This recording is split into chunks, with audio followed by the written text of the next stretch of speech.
We are having less and less real FaceTime with each other and favouring digital FaceTime instead, which is making us feel more disconnected from one another and even ourselves. So let me start by opening up a conversation with you, to connect with you by asking you a question. How many chats do you have in a single day? There are the internal chats you have with yourself whilst, for instance, getting ready in the morning, which range from rhetorical questions like, why are you late to everything all the time? To the deep and meaningful internal debates like, what should we have for lunch today? Or, babes, you deserve the treat. Go all out.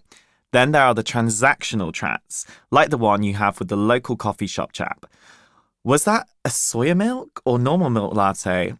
Oh, actually, I said almond milk. Sorry.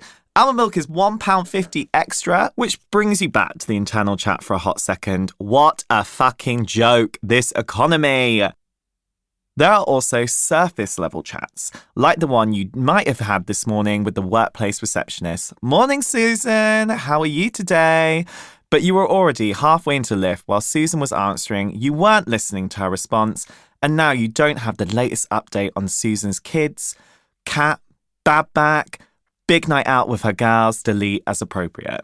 There are the dreaded chats, where the person gives you the grand total of 0, or they are so self-obsessed, they just talk at you. So you feel like you're conversing with a brick wall, and you can barely be bothered to converse with them as a result. Having awkward chats about tricky subjects also falls into this category. And then there are the deep and meaningful chats, or the, oh my God, you will never guess what just happened chats, which you will have with your family, friends, or partner that cover topics ranging from your worries to a fresh off the stove, piping hot plate of gossip. We need all of these conversations in our lives to feel truly fulfilled.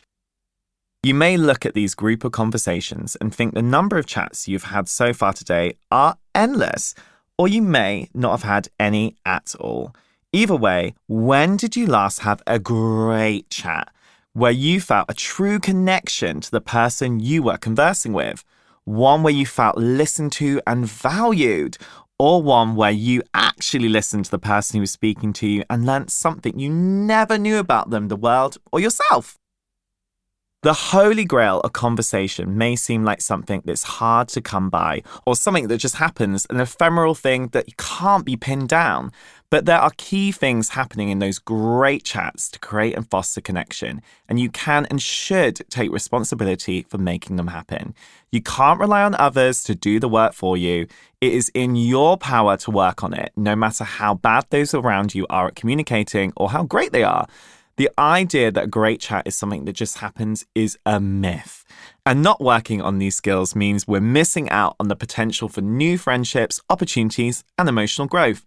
You might be listening to this book because you are lonely and seeking connection, whether that is with friends or in romantic relationships. You might want to win people over at work. You might already be great at chatting, but find yourself increasingly unsatisfied with the way you connect with your friends or your partner. You might be the life of the party by night and a chronic people pleaser by day. You may be very socially anxious and want to find a way to improve your confidence. Whatever your reason for choosing this audiobook, this book is for everyone.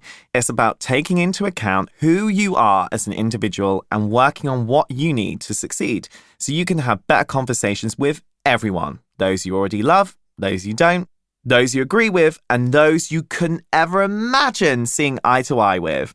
Because that is the art of great chat. It's being able to connect with everyone for better or worse. It's showing up for yourself so you are better for all the people who come into your life. I want to teach you to hone the great chat skill. This book will be your chatty festo.